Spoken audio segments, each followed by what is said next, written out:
ఓం శ్రీ గురుభ్యో నమః గం గణాధిపతయే నమః ఓం శ్రీ గాయత్రి మాతే నమః.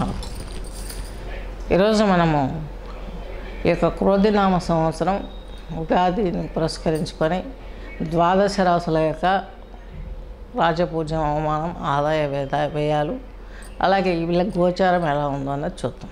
కాకపోతే మీనరాశిని తీసుకున్నట్లయితే ఆదాయం 11, వ్యయం 5,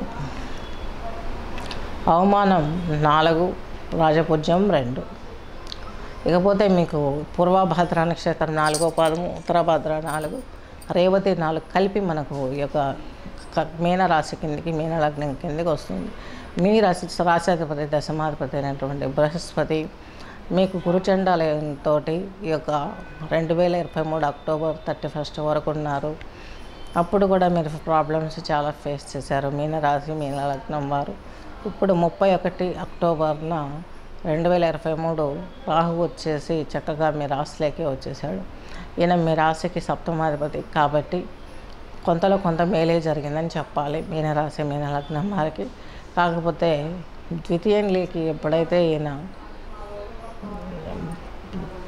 ద్వితీయంలోకి వచ్చింది మొదల నుంచి రాహువు కలయికతోటి కొద్ది రోజులు ఇబ్బంది పెట్టిన చివరిలో శాంతం మేలు చేస్తాడు ఎప్పటి వరకు, మే 1 వరకు. తర్వాత ఈయన మీ తృతీయ రాశిలోకి వెళ్తాడు. ఇక్కడ ప్రాబ్లమ్స్ ఫేస్ చేసే అవకాశం స్పష్టంగా ఉంది.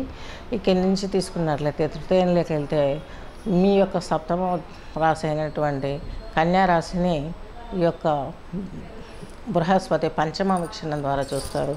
తద్మూలకంగా మీకు ఉద్యోగంలో కావచ్చు, ఏదైనా మంచి మంచి అవకాశం, సొసైటీలో మంచి వాళ్ళు మీకు తోడవడం, ఇవన్నీ కూడా జరిగే అవకాశం స్పష్టంగా గోచరిస్తుంది. అలాగే మీకు ఈయన జీవిత భాగస్వామి కోసం వెయిట్ చేసేవారు, అంటే వివాహ ప్రయత్నాలు చేసుకునే వారికి కూడా మంచి అవకాశాలు వస్తాయి. మీ ఎడ్యుకేషన్ బాగుంటుంది. ఉద్యోగ స్థానాధిపతి అయినటువంటి బృహస్పతి మీకు 4లోకి రావటం, ఈయన మీ పంచమ స్థానాన్ని చూడటం, ఈయన మీకు మీ యొక్క లాభస్థానమైనటువంటి మకర రాశిని భాగ్య వీక్షణ చేయడం మూలంగా ఉద్యోగంలో లాభాలు అనేటివి మీనరాశి వారికి కలిగే అవకాశాలు స్పష్టంగా గోచరిస్తున్నాయి.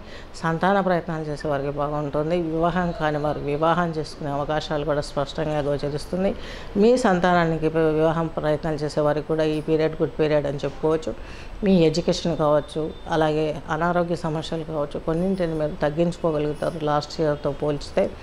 లాస్ట్ ఇయర్లో మీకు 2వ ఇంట్లో ఉండడం కొంచెం ఇబ్బంది పడడానికి రాహుతో కూడినటువంటి ఈ యొక్క బృహస్పతి కాబట్టి కొంత ఇబ్బంది పడ్డారు. ప్లస్ లేచి నిల్చున్నారు బృహస్పతి రాహు క్రాస్ అయ్యాక. ఆయన ఇప్పుడు మీకు 3వ ఇంట్లోకి రావడం మూలంగా కొన్ని ప్రాబ్లమ్స్ అయితే ఉంటాయి, బట్ గెటాన్ చేసుకోగలరు. ఏముంటాయి? ముఖానికి సంబంధించినటువంటి అనారోగ్య సమస్యలు వస్తాయి. సెన్సింగ్ ఆర్గాన్కి సంబంధించిన అనారోగ్యం మీకు కలుగుతుంది. అట్ ద సేమ్ టైం మీకు ఈ యొక్క మీనరాశి, మీనలగ్నం వారికి ఏలినాటి శని ప్రభావం కూడా ఉంది కాబట్టి తిప్పట, నిద్ర ఇవన్నీ ఉంటాయి. ఉద్యోగంలో పొరపాట్లు చేయకండి. ఉన్న ఉద్యోగాన్ని పోగొట్టుకోకండి. కొత్త ప్రయోగాలు ఏవి చేయకండి. చక్కగా జీవితాన్ని సాగాలంటే ఇందులోనే ఉంటూ, ఇందులో కనీసం ఈరోజు పరమాన్నం తినవలం, రేపు పచ్చడన్నం తిన్నా పర్వాలేదు, కానీ ఆ పచ్చడన్నాన్ని కూడా తోసిపుచ్చుకోవద్దు. కాళ్ళ దగ్గర నుంచి శని అంత ప్రబలంగా ఉన్నాడు ఈసారి. ఆయన ధర్మదాత, ధర్మవర్తి. రాహువు చండాల గ్రహం. ఒకరి నక్షత్రాలలో ఒకరున్నారు. రక్త తర్పణాలు, రక్త ఏరులు పారే సంవత్సరం ఈ సంవత్సరం. కుజుడు ఈ సంవత్సరానికి రాజయ్యాడు. దీని నవనాయకులలో చాలా ప్రబలంగా ఉంటాయి. కరువు కాటకాలతోటి దేశాలు నాశనం అయిపోతాయి. యుద్ధాలు జరుగుతాయి, దోచుకోబడతాయి, ఎన్నో జరుగుతాయి. కాబట్టి ప్రపంచం మొత్తం మీద అనేక మంది జనులు అలర్ట్గా ఉండాలి. అమ్మవారి స్తోత్రాన్ని పఠించండి. నిజమైన కలి స్వరూపం ఎలా ఉంటుందో మనము ఫేస్ చేయగలుగుతాం ఈ పీరియడ్లో. దాని అంటే కలి పురుషుడు రావడం. అసలు కలి పురుషుడు అంటేనే మన మనస్సులో 2-3 అవసరాలకు మించి అబద్ధాలు ఆడడం. ఈ యుగంలోనే అబద్ధాలమయం. అంత మితిమీరిన బిహేవియర్ ఇదంతా ఉంటుంది. అటువంటిది ఇప్పుడు అమ్మవారు, ప్రకృతి శక్తి అయినటువంటి అమ్మవారు తన బిడ్డలమైనటువంటి వికారాలను భరించలేక నాశనాన్ని తనే కోరుకుంటుంది. కాబట్టి అమ్మవారిని ప్రార్థించండి.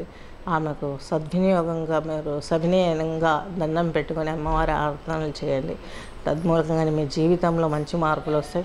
మీ రాశిలోనే రాహు ఉన్నాడు కాబట్టి రాహువుకు అధిదేవత చక్కగా ఈ యొక్క అమ్మవారు కాబట్టి ఖడ్గమాల స్తోత్రాన్ని పారాయణం చేయండి.